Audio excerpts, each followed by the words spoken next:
Well, hi, this is John Saltas, grabbing some tissues and trying to get the moisture from my nose and the dust from my eyes after the long trek in the desert last week with Father Makarios and our trip to the Sinai. And now I find myself in Salt Lake City in the 1880s. And of course, if there's a tussle going on somewhere, my buddy Ron Yengich will be there. Ron, what are you doing today? It's 1885, I think. 1885. Down the street from your house a bit? Traveling back in time. In point of fact, my house is not even built yet. On Capitol Hill, basically, there's very little or anything on it. Even the McCune Mansion has not been completed or built. No. What was there? It was a hill. Was it Brigham Young's property? It was the state of Deseret's property. Yeah, that's right. And at that time, there were no plans to put the Capitol up there, so none of that stuff is there. That begins about 1906, and actually, if you walk up Capitol Hill now on State Street, some of the cement on those sidewalks is still there. It was well done, and you can see imprinted in it 1912. Capitol is completed in 1915, if I'm not mistaken. Well, about that time, 1885, I had my other side of three of my parents, as you know, are Ellis Island Greeks, and then 1/4 of my family goes back to Missouri LDS. I think that's what we're supposed to say it now, not Mormon, although they called themselves Mormons for 200 years or whatever. Yeah, they get to call themselves whatever they want. Whatever. Yeah. But anyway, that side of my family, one of my great-great-grandfather was a Mormon Battalion member. I'm not welcome to join the Sons of the Mormon Battalion, but we saved that. But he was also a member of the 70 for a while and was fairly prominent in that era. And I wouldn't be surprised if he found himself there at that day because it was a gathering of... No, I'm actually near Social Hall Avenue at the meeting house of the bishops because... Today is the day in history that the leadership of the LDS Church signed what is called the Declaration of Grievances of the Mormon people. Not well known. It's really something everybody should read, not just Mormons. Anybody that feels oppressed should read it. And what it is, it's a declaration of what's been going on in what we now call Utah, after the Mormon people moved here in 1847 and also began to develop the state. And so... Safe to say they didn't exactly move here peaceably. They were kind of moved away from everywhere else, right? Well, and that's exactly the point. The point is that they came here as immigrants. Right. This wasn't part of the United States when the LDS people got here. It was part of Mexico. Brigham Young was aware of that. He didn't really negotiate a lot over that, but he had to still decide where they were going to be because he didn't know exactly if the Salt Lake Valley was where they were going to stay or really the other major alternative was Davis Valley around the Great Salt Lake. And they were aware of that and they checked things out. But in 1885, because of the persecution by the federal government, a lot of people, again, don't know this, at that time there was no state. We were becoming a territory. There had been a petition for us to be a territory, meaning Utah. And the federal government ran this area. We won the war against Mexico in 1854, I forget the exact date. And this was considered to be federal land. So the federal government treated it as an American protectorate and in effect, believed they owned everything, and there was conflict. And they were not good to the Mormon people. And so in 1885, after wrangling with the Congress of the United States as well as the presidency, they listed their grievances. This group of immigrants, and that's what they were. They were immigrants. They were, in a sense, in a foreign land. They had been run out of New York and Iowa and Missouri. Ohio, Missouri. Their leaders have been killed. They've been assassinated. They were persecuted because what they believed and who they were and how they looked to other people and what their families looked like. And so it was continuing. Things weren't going well. And in fact, because the Mormon Church and the people of the Mormon Church had also themselves been proselytizing, particularly in England at that time, and they were being joined by fellow members of their faith who weren't American citizens. Congress passed an act saying that Mormons could not bring people to Utah that believed what they do, and there wasn't an immigration system as we now know it. They stopped that. Well, some still continued to come because many of these people felt persecuted wherever they were, and it was a legitimate concern that they had, that they have a place where they could be and that they could immigrate to, important word, and that they could live in peace. Would you say that they're not exactly refugees, or were they? No, I think exactly they were refugees. And certainly the original Mormons that came here in 1847 were, in my judgment at least, undoubtedly refugees. They got run out of the places they were. They were hated. Congress and the presidency prior to this time, and including at this time, Grover Cleveland was president in his first term. Kind of interesting that he served a term, got defeated, came back and served another term. I wonder who that's like. Although, and this is just an aside, I find him a fascinating character, and I've read quite a bit about him. There are a number of great biographies of him out there. But be that as it may, they decided that they would take this petition, and it was because of the manner in which they were being treated. It was because of the violation of what were considered to be the rights of these people as American citizens, but even at that time, people that lived in an American protectorate or a territory. And I'll read you one. This is an example. Yeah. This is an example. I don't think I've ever come across these. And I see a very pretty lady over there. That must be your great grandmother. Which one? Because he had 5 wives. I don't know which pretty lady you're pointing to. Is it the one in Gingham? It is the one in Gingham. It's the one in Bingham Gingham. Yeah, there you go. There you go. That's blue and white. It's blue and white. He actually, just an aside, when he took on his second wife, he was not he converted to Mormonism after he joined the Mormon. He had a Mormon amour in Missouri and stuff, and went with her everywhere, and then became kind of palsy with Brigham Young, and somehow to some level, and he I think it was Orson Pratt or somebody that baptized him. I'm not exactly sure, but anyway, he spent a couple of years walking across the lands, and then he came here, one wife, but then down in the country where our governor is from, San Pete County, and down that area, they had the Black Hawk Wars, and suddenly there were a bunch of widows, and an awareness that there were a lot of orphan children, and a proclamation or some kind of plea. Hey, you guys, why don't you take some of these widows on and their kids? And that's when he began his second through number 5. I'm from the 5th wife, and I don't know what year they were married. They had children by then, so... Anyway, I don't know which one you're looking at. There's another woman over there that is causing a lot of problem. That's probably your great-great-grandfather. That's probably the one. But anyway, so, again, to focus on that, people that joined the Mormon Battalion, which resisted a lot of the threats of the federal government. Well, they were there to kind of appease the federal government, say, hey, Warren, you're on your team. But they were also there because they wanted them to know that they were good citizens, even though they were being portrayed as other. A lot of them were not Mormons, not the majority of them. And I would like to think that if I had lived at that time, being non-Mormon, I would have probably joined in the protest against the federal government then too. I like to think that. I don't know. But anyway. It's kind of the lifeblood of our foundation, isn't it? Yeah, it is. And so here's an example of what they were doing.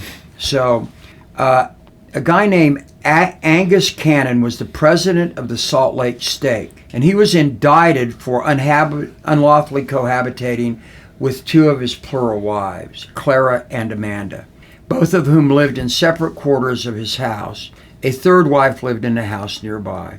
The behavior of the federal marshals when Cannon was arrested clearly indicated what was in store for Mormons. Now, when I say Mormons and I say authorities, you can think of ICE and you can think of people in Minnesota or people that were immigrants at this time. These were immigrant Somalis? people. Somalis.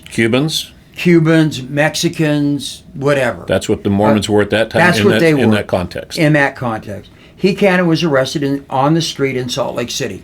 So they plucked him from the street. This is a guy that was known by everybody. They would know where to find him. They would know that they could give him a subpoena and he would show up in court because The LDS people were doing that at the time. Some ran, but most of them were willing to go and defend themselves. On January 19th, 1885, cold day in Utah on that day, okay, just like we're seeing now. Immediately thereafter, his home was visited by a deputy marshal with a handful of subpoenas to serve on members of the family as witnesses. Time out here. As a lawyer, there's no such thing as a blank subpoena. And particularly at that time, it had to be judicially authorized. And so they arrest him. They say, this guy says, this marshal, federal government official, think ICE here, incompetent, corrupt, and evil. They show up, and then they just start serving blank subpoenas on people and as witnesses. But they're not witnesses, obviously. They also could be charged because if they're cohabitating, they're violating the law as well, okay? So there's no idea of a Miranda warning or giving people the right to counsel or self-surrender or things that we do for everybody else. We did self-surrender type of things for all of Trump's cronies that were charged in his first administration. They got to walk to court with their lawyer, and they were arraigned, and then they left court. They don't do this with Cannon, okay? In a crude manner, foreshadowing the uglier features of the rising crusade. So they went in there, as you see ICE on video going in against these Mormon people, good people, hardworking people, people that came here because they'd been persecuted. He forced entrance to the house and to the bedroom of Amanda M. Cannon, who was ill in bed. That's his first wife. She's, even under the eyes of the law, she's a legitimate wife. After informing her of her husband's arrest, he proceeded to read a summons demanding her appearance in court as a witness against him, against her own husband. What's the amendment about that one? What's the constitutional? Well, it's interesting in Utah. That we have a statutory or a constitutional provision because of this kind of stuff that says not only is there a husband, wife, or a marital privilege, that talks about testimony. So they were wrong here on that. Ultimately, our Constitution has a constitutional provision that says a husband need not testify against a wife or a wife against a husband because it is actually a constitutional right. It's been amended to indicate that if there are matters of physical or sexual abuse within a family, that provision is out, and either party can raise it as a privilege. But anyway, at that time it didn't happen, so they're bringing her in. After informing of her husband's arrest, he proceeded to read the summons demanding her appearance in court as a witness against him. Immediately after leaving, and again, think ICE here. So he's done his job. I mean, he's done what he's there to do. Immediately after leaving the house by the front door, he appeared at the rear entrance and again thrust himself into the room to subpoena 2 more women witnesses, okay? What they also did, and I should indicate what I'm reading from here. I'm reading from Zion in the Courts by Ed Firmage and Colin Mangrum. What they also did is they would take kids, okay? They would take the kids. They would question the kids. In cold weather? I'm sure, yeah, in cold weather. They took people to jail. There were Mormon kids taken away from their parents. Taken away from their parents. And their parents did or did not know where the children were. That I don't know, but the assumption What is the assumption? There's an assumption in all of this that there was just a lack of civility that we demand out of law enforcement, even in those times. There was a degree of civility that was allowed to children and women at that time, okay? I mean, it's true.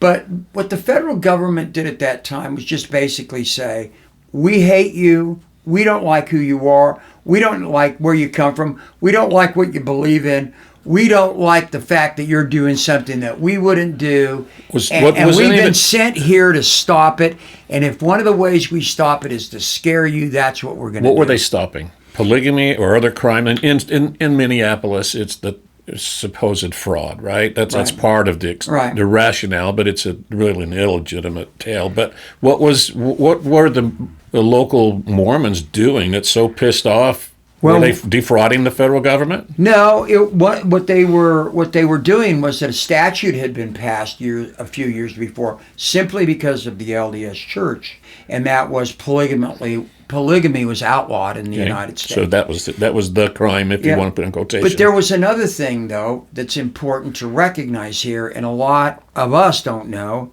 as I went back and reread this stuff again. And you can't get this book, and it's too bad. Because Ed Firmage, I love him, may he rest in peace. And Colin Mangrum, who's a professor at Creighton now, just Bingham guy. Mangrum family's from Bingham. Really? There you go. Yeah. There's a good tie again. And although he went to West High School and his family moved to the Valley, but Bingham people. They tell the story of the development of Utah through this. And Congress had passed the Edmunds Act before 1885, which said polygamy effectively was outlawed.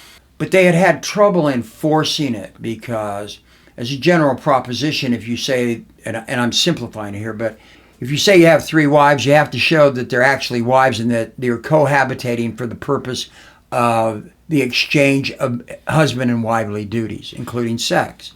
Well, they couldn't get any of that. I mean, it was hard to prove that, and they'd bring people in and they go, no, I've never had sex with him. You call it what you want or whatever. And so they had trouble. The people that didn't like them didn't like that. And so they changed the law to say that bigamy, which is what it is, which is the crime, was not allowed, but you didn't have to prove sexual contact between the people. And so at that point, that's when they start sending people in to just arrest whoever they thought was polygamist. And basically that meant, just like you darkened up a little bit. I think I think when you went to Florida, you got a little bit darker. I think we improved the genes. So the thing is that for you, since you're darker skinned, it's true a little bit. It's okay. You're Greek. So the thing with you is they can come and get you because you're in Utah and you may be illegal. That's what they did to all of these Mormon people and other people who weren't Mormon. You're associating with them. We see you with 2 women. We'll just get an arrest warrant and come and get you. I've been there. Just as an aside, in middle 70s, I was a young kid and I was lost, of course, through lots of reasons. And I went to work in Nevada, Wendover. Became one of the younger dealers in Wendover, thus probably one of the young ones in Nevada. Dealers of cards. Cards only. I never dealt in anything that was powderous or rollable. So I also used all my math skills because I only had to get to 21. Bingo. So yeah, I'm with you. So I worked out there first as a bartender, then a dealer. But as a bartender, the entire crew at the Jim's Casinos was the name of it at the time. Little tiny place. I remember. Had 6 tables. 5 were blackjack. 1 was a craps table. They had bingo in the back or keno, and a small bar. It was a very tiny casino. And that predates all the rest of it that came out there. There was only the State Line and a bitty place called Hideaway. That's the background of it. But almost all the workers back then that worked in the hotels and the hospitality services were all Mexican kids that come up. They were kids then. Yeah. My age. They came up usually from Zacatecas, the state of Zacatecas in Mexico. Don't know why that was a route, no different than some of the routes the Cretans and Croatians passed years before. There's somebody got them in there, and that's where a lot of them were from. So the kids I worked with were my busboys and barbacks. And one day I go to work, and I'm going in the back door of Jim's, and out comes Jesus, missing a middle tooth and big gap tooth and kind of an afro kid at hair, and he's got a big smile on his face. And hey, Sus, where are you going? And behind him, which I didn't see right away, he was in handcuffs, and immigration was taking him away. La Migra. Yeah. The rest of the crowd got the word because usually they'd notify Wendover, hey, here we come, and your help would disappear for a few hours until, and poor Jesus didn't get the message. So he's being carted out. I'm going in going, shit, I got to get my own ice and everything. What are they doing? And I say, Jesus, where are you going? And he told me in Spanish. Those kids taught me to speak a little Spanish. He's going to go home. I go, what do you mean? These guys are taking me home. Who are they? And that's when he said, La Migra. La Migra. And that's about the first time I really confronted the word. And 2 guys were there. And I said, hey, what are you doing? This guy's my bar back. Leave him alone. He says, who are you? To me. Yeah. I said, well, I work here. Prove it. Like, what do you mean? Get out of our way or you're coming with him. I'm 23 or 24 years old. So I've been there with these guys, and I go, what are you talking about? You can't. And he's like, not even giving a shit. Now, mind you, this is 50 years ago. Right. He didn't care. That's a stunning story. So he's telling me in the screen door of whatever the week back to when that little tiny casino was.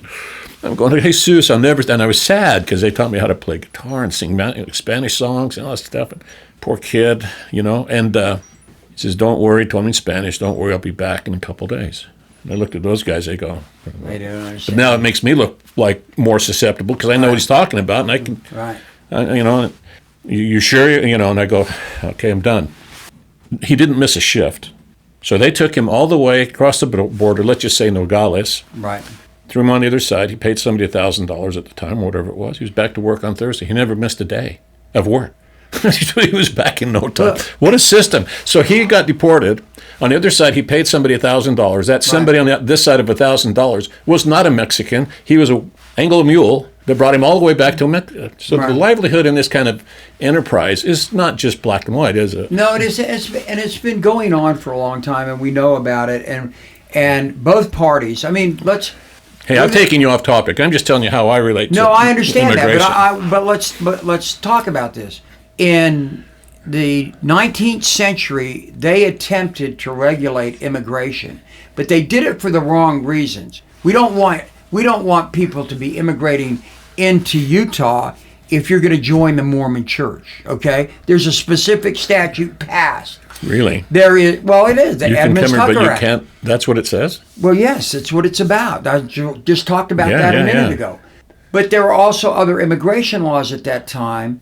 There was concern at that time about the Irish, and so there was a lot of discussion, and the Germans that had come. And then again, later on, we have more immigration acts that are passed, including the elimination in I think it was 1910, of any people from China coming to the United States. The Yellow Peril Acts, as they're called. And so this is something we've done. It's never been done in this country. And we also had, at the beginning of our country, back in the 18th century, right after reform, there were some alien and sedition acts passed. So we've dealt with this. We never deal with it comprehensively. We never deal with it not out of anger or frustration or fear. We never do that. Both parties have had an opportunity to do that, and we don't do it. And we still haven't done it today. And let's be honest, Obama didn't do it.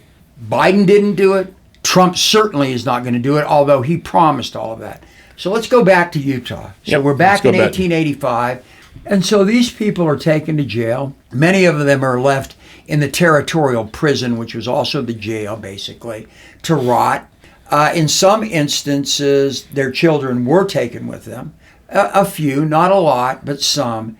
And so this was all done, in a sense, under the law, just like ICE. ICE is operating under a law that had been passed. And they've got funding, and they have power, and they're able to do.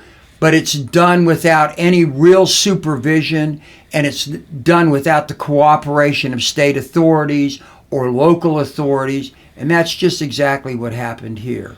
There were non-Mormon people who stood up to speak out against this stuff. They realized that what they were doing didn't have to be done, or if it was something that they were going to do, it could be done in a humane manner. And that's what the Declaration of Grievances is about. And for those of you who are on the fence about the immigration issues and how we treat people and that, go find on the internet the Mormon Declaration of Grievances of 1885. And if you're better at finding it than I am, you can find it. I can't find my hard copy. But it's wonderful to read. And it talks about snitches. It talks about them going in and getting family members and others to be, they call them delators. Okay, liars. Liars, okay, that are going to come and testify against them. And they talk about breaking up of families. They talk about going into houses without search warrants and other buildings, community buildings. Just exactly what's happening now. It's an old recipe, in other words, isn't it? Well, in a way it is, and it's a recipe that doesn't need to be written down because dictators and strong men have always known we don't have to play by the rules unless somebody will stop us. And our courts haven't been willing to up until now. And so the idea that what we've got here is something new and that we've got to look at now. It's like everything else. This has happened before. But in Utah, Mike Lee. Mike, are you home? Right. Are you here? Mike could be anywhere. Mr. Curtis, you had people down in front, Senator Curtis, you had people down in front of your office yesterday, people from Provo, Utah County. These weren't paid agitators, as Kristi, Noem, and some of these people have said. These were your citizens wanting you to come out and talk to them. Senator Curtis, where are you? Is he and just in fairness, is he out of country in Antarctica? That's what I read somewhere. I don't know. I really don't care because I don't care. I've contacted his office many times. I leave the notes and emails or some voice message. I don't hear anything back. So it's not new. They have people that can come out and say, Senator's gone, okay. What can I do for you? Right. They just hide behind this. And you know why? Because they are the problem. Mike Lee has been in the Senate for how long?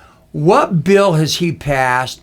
What bill has he got passed dealing with comprehensive immigration reform? They don't want to do it. It's too tough. It requires you to put your nose down and try to figure out the compromises that are necessary. The compromises that are necessary to have people come here and work because we need workers. But anyway, so just referencing, Mike Lee sent a text the other day, not a text, a little post that said something to the effect of, we're not defunding ICE, period. Live with it. So, in the context of 1885, when his family was being pushed around, and they basically said, "Don't push us. We're going to fight back." But they basically said that we've got people that are going to fight here if we need to. But the other thing is, the government said, Grover Cleveland and the federal government said, it's against the law. You guys better stop doing what you're doing or we're going to have problems. And as long as you have polygamy, you're not going to become a territory and you're not going to become a state. And that was their answer to them at that time. So I just really want people to understand that are out there that when I see an immigrant or somebody that supports immigrants shot down in the street, or wounded, or beat up, or women pushed down in the snow, or people snickering when you say to them, you guys killed somebody. They laugh at that. I think of my family that were immigrants, and I think of these Mormon people. And if you are a Utahn and you see that, then you should see Bishop Cannon. See him drug into the street to be embarrassed. They wanted to embarrass that man in the street. Drug to jail in front of people that knew him, scaring those people too. Going into the bedroom of his wife who was sick to drag her out of bed, not saying to her, okay, don't leave town, you got to come, but all right, get well and we'll come back and serve you. Doing the humane things that good cops do.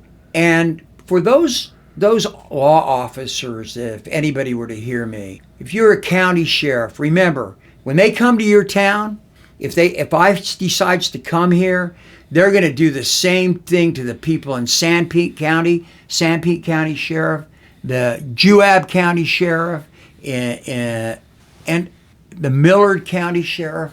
They're going to do that to your people, your friends, and the people that you know that in the back of your mind might be working at that Mexican restaurant or might be working in the fields, that you question whether or not they're here legally or not, but you let it go because it's not your job, number one, and number two, you got a heart. So when they come to your area, remember, they're going to do it to you, and many of us have, and it's great. have people that have married immigrants that have come here, some illegally, or have friends that are that way, they're going to do it to your friend because they did it to you before. Yeah. Was there violence back then besides what you just, dragged from the home? Was there the kind of fatalities or anything like that? I don't know that right now without looking at it. I don't remember any documentation of I don't have numbers. Well, something was severe enough that eventually the federal government decided to build, Camp Williams up. What is it up there? Fort Douglas. Fort Douglas. So, they put the standing army up there to watch over the valley. And then it was there also for the Civil War. I don't have numbers. I guess I should. If I'm going to talk about it. I'm just curious about it. But still, you don't need the numbers because if you get to those numbers, it's gone way too far. And you've seen that twice in Minneapolis, but 9 times total, and everybody doesn't talk about the other 7. No. There have been 9 deaths. ICE attributed, not just 2. Yeah. The 2 were the heinous ones that were on video, but there were others. See, here's one of the problems we have with what I've just talked. And I asked a very good friend of mine who's a lawyer about this a while back. I just asked him blatantly, do Mormons know their real history? Mormons know about what happened with the federal government? We know the story about the Mormon Battalion, and we know the story about the fear of being invaded. Do they know the story about the manner in which the federal government treated them in Utah? I don't think so. Not what happened in Missouri, not what happened in New York, the burnout district, not what happened in Iowa. Do they know how they were treated? And his answer to me was, you know what, Ron? I don't think most know. Some of us do. Some of us know only briefly. Yeah. Our great-grandparents would have known and our grandparents would have known. But when we became a state, the main thing is the LDS Church wanted to be, and this is cool, they wanted to be good American. And so sometimes you want to put that past all behind immigrants you. want to be that. But, it's not just a Mormon thing. I know Greeks that don't remember 40 years ago, let alone 120, 140 years ago. I'm not saying. No, I know. But I'm not saying that. But the thing is the way we storytell in America, the heroes we make, if we made one less movie about Judge Roy Bean, the hanging judge, and one more about, Cannon and what these guys went through up on Social Hall Avenue, maybe we'd have a whole different outlook about what it really means to be a stand-up citizen. Right. I think the thing about it, because we're here because we love our history, who we are. When you tell history, you're obligated to tell the bad things as well as the good. Otherwise, it's hagiography, okay? And that's all it is. And there's a place for that, but you got to know what you're talking about. Some people look back at the bad things that happened to their traditions, and they just don't want to talk about it. But you can learn from those things, okay? For example, as a Roman Catholic, I think that obviously what happened in Spain, you're talking about the Inquisition? The Inquisition, the folding over for certain governments around the world over the years and not being outspoken. Fortunately, we've had 2 popes in a row who've been willing to speak out about this stuff. Those things are, it's like, well, we know they happened. What happened with the conquistadors. There are explanations for some of it, but we have to live with the fact that there was brutality, there was killing, there was rape, and there was murder. Speaking of which, we'll talk about that in a second. But you have to know that. But the other good thing about it is if you know about what happened, you can also know about why that's not who you are as a human being, and also know when you and your people were persecuted so you can relate to the people that are. I give a lane to people who don't know, though. I do, because you can still learn. I don't give a lane to the Mike Lees who know and still wedge it. I'm with you. He knows the history because he knows what happened to his, I don't know what the direct relationship is, but John D. Lee and the Mountain Meadows Massacre. He was the scapegoat. Brigham Young gave him up, said, you got to do somebody. John Lee, last picture of him was he's sitting on his own casket a few minutes before they shoot him. And that's it. So he knows what happens in these situations. Right. And yet he is part of it. That's the what was that word you had? The liars and the cheaters and the snitches and all that kind of stuff. Delators. He would have been, as we talked about once before, about the statues in front of the Olympic Stadium, the Zanes. He would be the disgraced one, and I think that when we exalt people like a Mike Lee and elect him to senatorialship, and Senator, why am I putting ships and tours on the back of these words, Ron? I mean, it's a real problem. It's troubling me. It is, but he elected a senator, and how did we let this happen? That such creepy people are running this show now. Well, I think in some respects, I think people expected it. We knew. I'm going to confess something here. Mike Lee argued a case against me in front of Dee Benson. When he was a young lawyer. He had been Dee's law clerk, and he joined the U.S. Attorney's Office. And I had a case that Mike got, they brought him over. He had worked on it, and they let him argue the oral argument. And he did a fantastic job. I mean, it was a stretch. What I was arguing was a stretch, but he did a great job. Because I complain a lot, I also feel I have an obligation when somebody does something great, I'll write a letter. I wrote a letter to his boss, the U.S. attorney at that time, and said, look, I just want you to know, this is a brand new lawyer. He did a wonderful job on this. I mean, if he continues in this path, I mean, you got a star. And I understand that he was a pretty good lawyer for a while.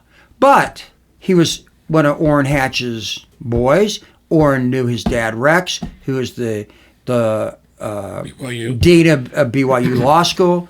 And so when we get back to it, I think Mike Lee has become a joke. And that is because he comes from a tradition. He knows all about this stuff. His father was a good man. He did. His brother was a Supreme Court judge. And if he claims he doesn't know about this stuff, then he had no business doing what he's doing now. And so he's been sucked into the power vortex of I can get away with anything and nothing else matters except me. Except me. And accept what I want to do and who I want to support. And I will say this about reading this book. I've read it a couple times, or I read it through once a while back, and I've read portions over the years. It's really well done. And some of it is a tough slog because they're talking about kind of arcane legal stuff. But when you read this history and other histories of Utah, if you don't come away with a legitimate sadness for what happened to Mormons, then you're a fool.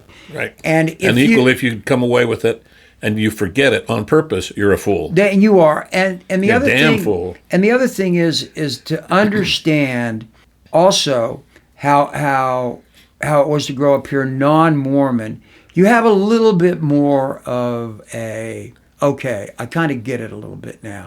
But if you know about this stuff, and you see what's going on in Minneapolis and other places, what happened in Chicago, what happened in L.A., if you see that, and also if you walk up to Temple Square or you come up to the Capitol, when those young Mormon missionaries that come from countries around the world, including sub-Saharan Africa, they come up to the Capitol, and that's where they do their exercise in the morning when I'm walking the dog. They've got their badges on. They don't have their really nice clothes on. They're wonderful people. If you don't see them...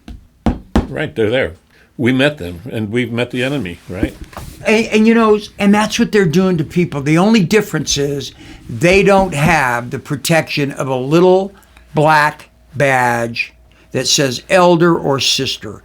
And you people should be ashamed of yourself. Right. Well, look, there's plenty of that to go around right now, Ron, and bringing it back to like a current...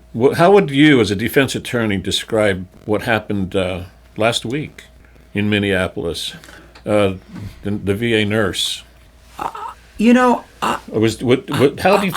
the defense attorney on that guy. How are you going to do? With the cop? Yeah. Well, I would defend him. But would you try to protect him of just not getting the death penalty? What do you do? Well, no, I don't. You know what? They keep claiming it's self-defense. I mean, they'll run that if he's ever charged as Have they seen the videos? Well, they probably have, but they don't care. I mean, you're bringing me to a kind of a difficult place. I mean, if I was appointed to represent him, would I? Yeah. Of course you would. He's entitled to that, and that's what you do. And one of the things that I would say is this was what he was encouraged to do. Now, the Nuremberg defense is out.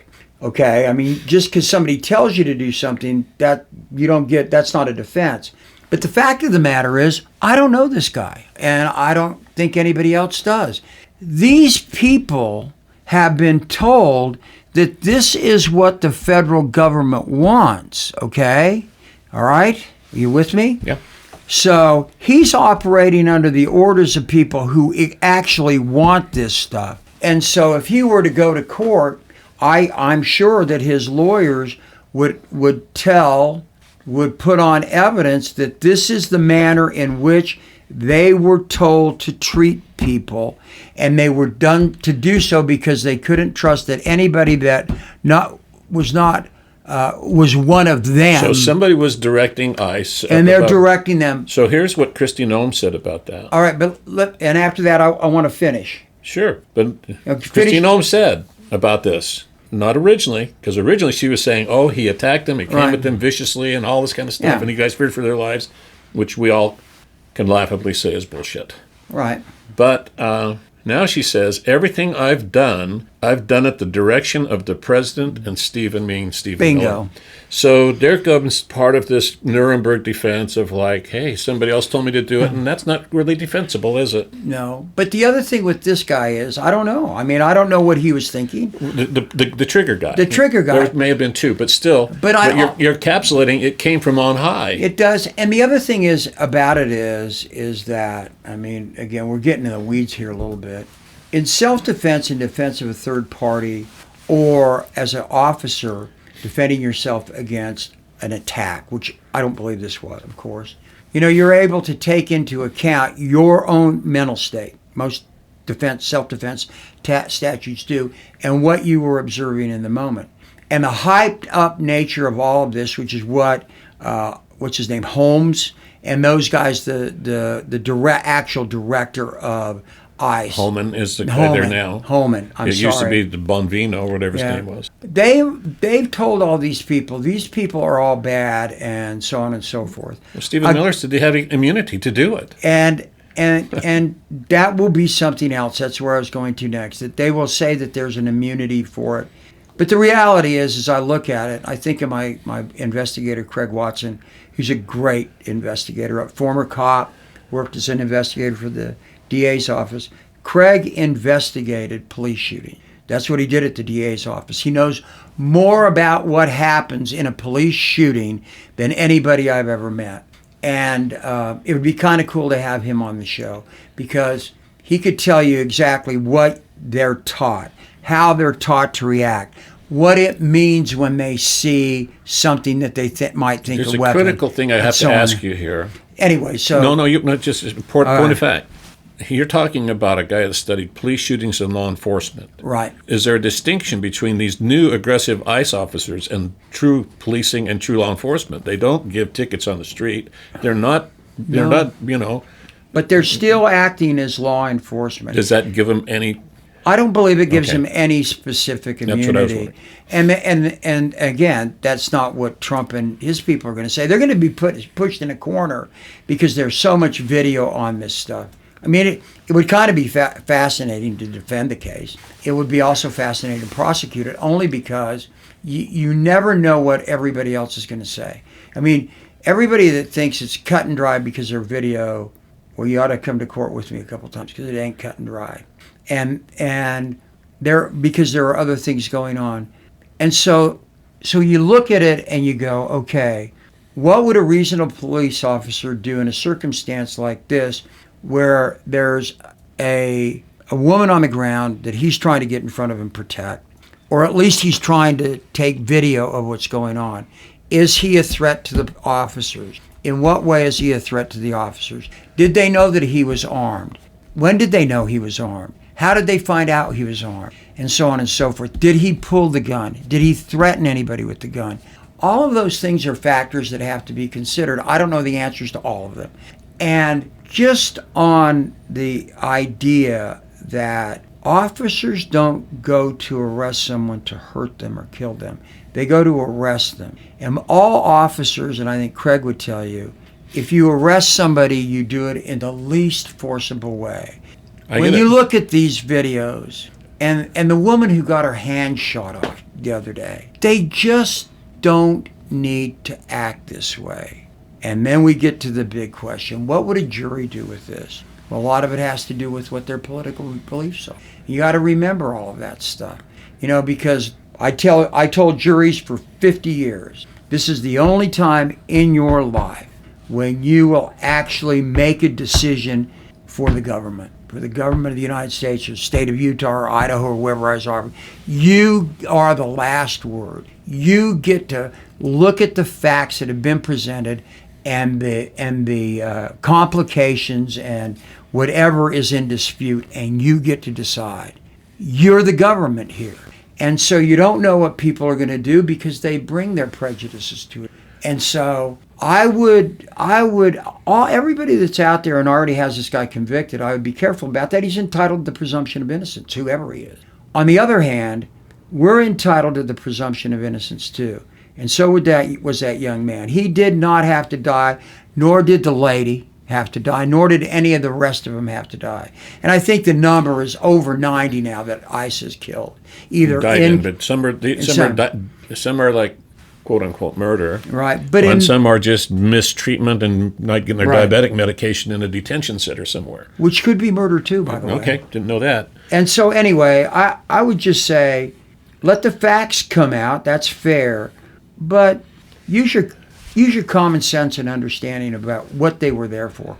Were they there to arrest that guy, or were they there to intimidate people? Well, when I look at what I see, and I don't see a protest starting with that. I've been to plenty of protests, and so have you. It's okay to protest. It's okay to protest, but in the context that they're saying riot protests, these unlawful people, violent people, they weren't being violent in that video. And there's now a new video that comes out that shows the first 5 or 10 minutes prior, which is really kind of like they were watching them for a while, and then they went across the street, and oh my God. And again, don't know all of the story, but I'm going to just go back to the two roots that I have here, my Greek roots. I've lost relatives, and I didn't know them. My dad did to fascism. They starved I've talked to them straight up in Crete. They were starved by fascists. One of my dad's uncle passed away. Starvation in mainland Greece. You can read the books, what happened during that era and the eras before and so on and so on. But my Mormon roots also say the same thing. Right. That's what's the coincidence here for me. I have nowhere to go. All my sides of my background say the government is really messing with you here, people, the Mormon side and the Greek side. Yeah. And you best watch and listen. And I'll say as that, I would rather know Mr. Preddy, the nurse, the ICU nurse that helped veterans, legless veterans, learning to walk again, and gave the best of his 37 years on earth. He would be my pal. Not the guys that put that stuff on their back and their heavy armor and masking up. Not even German people, Gestapo, they didn't even mask up. What's going on here? What are they hiding? Who are these people? Well, they're not even Minnesotans. They're just it's just awful. I choose Alex Preddy as my kind. Well, I agree with you. I mean, who are they? They are the same nameless, faceless federal agents that came to Utah in the 1880s. That's who they are. Same. You're right. They're the very same, and they were driven by the same hate by the federal government then as is being. That are being driven now by them. And the other thing about them is this. We don't know who they are. But we do know this, that the recruitment, if you read any of the stuff about this, is not going for the best of the best in law enforcement. Nope. And that's why I say a guy like Craig Watson, I'll be interested to talk to him a little bit more about it, is about how he would look at it. He could explain exactly what a cop would have done, should have done, and there are protocols. There are protocols throughout. In a ball game, you played ball. It takes a bad hop, and shit happens in a basketball game, football game, baseball game, and in a war game. But the precipitous stuff happened prior, and that was the demeaning and deliberate by certain individuals, governments, powerful people, whatever, to dehumanize whole populations. Right. That's what begat it. That's what begat it in that drove the Mormons from Ohio to Missouri to Illinois to Utah. They were hated. For what reason? And they were more than demonized for polygamy and all this stuff too. But the same thing to the Somalis, the same things to the Greeks, the Croats, and everybody else. demonize black people to the nth degree in the United States. Somehow, when we are able to take a human face and a human family and a human factor and make them look and feel like they don't deserve to live, then the guy on the street with the gun or whatever, he's secondary to it all. We really got to go back to the who are we and be moral and be right and wrong. Don't be left or right or red or blue or Democrat or Republican. You either have a soul or you don't. And I choose people with a soul. And I know people who are still on the other side, still kind of confused by it all. I know they have a soul. And my plea to them is to enter into it. Don't be the what I read something. It's interesting. It's not like how it works from a Jonestown cultish point of view. It's not that these people in MAGA believe what the president says when he says evil things about people or what any demon says about people. It's that they willingly repeat what they say about people. And that repetition of a repetitious negative lie is having consequences. The deal is that, and you said something really fascinating, a number of things, but one thing that really caught me was this. Yeah, it's the people behind that have started this, Miller and Holman and Kristi Noem and Trump and J.D. Vance and all of them. But you know what's going to happen probably? One or two guys that were there doing their fucking bidding are going to be the ones that are going to be on trial. Yep. And what I would like to say now that we're close to the end is that before we give you the word of the day and end, is that I hope everybody is remembering those names like Holman, which I keep forgetting, and Miller and Noem and Levitt. And of course, you can't help but remember Trump and Vance. Because I have a belief, and you and I may be dead at that time, I have a belief that down the road, because there is no statute of limitations on murder or treason or crossing state lines to commit murder. I have a belief that there's going to be an indictment one day in the United States of America in a better day where these people are going to be called to court. And I just hope that we remember all of them and then let them understand that the rule of law is more important than the rule by force. Because every time in history, eventually it's come home to roost where those that used power over the law as a means to deal with issues, they've ended up losing. And that's true in our country too, that's happened over time. And so I hope that we remember their names. And then we build a monument like they have in Greece for these cheaters, these liars, these delators, these people who simply don't want to play by the law because they've got to win all the time. They've got to have Greenland when they want it, even when they don't remember the name Greenland and they say Iceland. They're going to attack these places and these people, and they're going to build gold trophy rooms for everything they do. And it's a tragedy because this country wasn't made on that. And to my Mormon brothers and sisters, this is your story right now. Just being done with different faces. And for, what's his name, Mr. Shirley? The guy that, Nick Shirley, you came out with this thing. Donald Trump took you to Mar-a-Lago. You're lucky you probably didn't get molested when you were there because you're young. But the fact of the matter is this. You're partly responsible too, pal. You perpetuated a lie. You hold yourself out to be a Christian.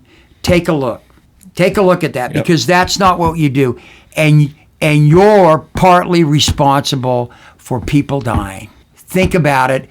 The search came after his... Say you're sorry and say you didn't mean it. Do anything. But don't wait until down the road when you no longer are part of the power structure. Do it now so we can believe that you really mean it. I don't believe he does. At least this time. Maybe it'll pass. But the guys like him are a dime a dozen. They seek clicks online. Let's get influencers. Well, hey, here's a Greek word for you. Let's call it out. Huh? All right. Go ahead. In Greece, there's we've used it in English a couple times. Dolofonos. Dolofonos. Or in the Cretan dialect, phonia or phonia. What does it mean? Murder. Oh, really? Well, isn't that Murderous, murder. it's just amazing. Do you guys have a We have a word for in Italian, and I love this, assassinini. S, like A, spelled ASS? ASSASINI. Assassin. Yeah. Assassinini, which relates to ICE because ICE is a bunch of asses. And Did you say all ICE? Do you think they all are, or just? I think anybody. I mean, they did it. No, Obama used ICE and Biden used ICE with no consequence. At this point, if you're a member of ICE, you have the right to speak out to your superiors and go, these new guys are crazy. New guys are crazy. Get rid of them. We don't want to be with them. Because cops do that. They got a crazy person that they're dealing with, and I know this for a fact. They'll go to the leader and go, we got to get him out of here. He's going to get one of us killed. Anyway, so assassinini. Okay, and then the Latin is homicidi. That's the plural. How's that spelled? Homicida. ICE. Homicida, yeah. But in Croatian, it's the best. Oh God! I know. You must Basque and Croatian are two like. No, it's pretty. But I just want to pronounce it right because I'm trying to read my writing. Obojice. What? Obojice. Yobojice. Ubojice. So homicide or killer or murderer in Croatian ends with the letters ICE. And I think that's perfect. That's a nice roundabout way of saying goodbye, isn't it? It is a good way to say goodbye. Tied it up, brought it full circle. Okay, we want to end with, I do at least, and I know John does too. He keeps saying he's not good at this, but want to thank Bill because Bill does so much work for us and is so good about it, and also thank Father Makarios for his 2 times that he has been on with us. They were really special for both of us, and grown to meet somebody that I've heard so much about and have deep love for, and have had some other conversations with him. He's going to be going back to St. Catherine of Sinai Monastery soon, and take a look at their website, and it's Catherine with a K, by the way, as he reminded me. Well, there's no C in Greek. I know, and he called me out on that because I misspelled it. But take a look at that website, and also understand that the Egyptian government, we're not saying the Egyptian government's bad, and Father Makarios didn't say it either. The Egyptian government may want to take that historic, important Christian site away from the Orthodox monks that live there, and that would be a tragedy. And so don't hesitate to write to in a kind way. And he reminded me to say, if you talk about this, remember, they're our brothers and they are the government, and we want to cooperate and always have with them. In a kind way, say, please don't take that away. And with that, also the City Weekly, I keep forgetting that, for their support. And on the various places you can find us, there are likes. I don't think there are loves, are there? No. Well, there are on the brutishly, slavishly sexist sites, but okay. So likes and we're not on Grindr. And if they're loves, then keep it chaste, because both John and I are married. So God bless you all. Peace and love.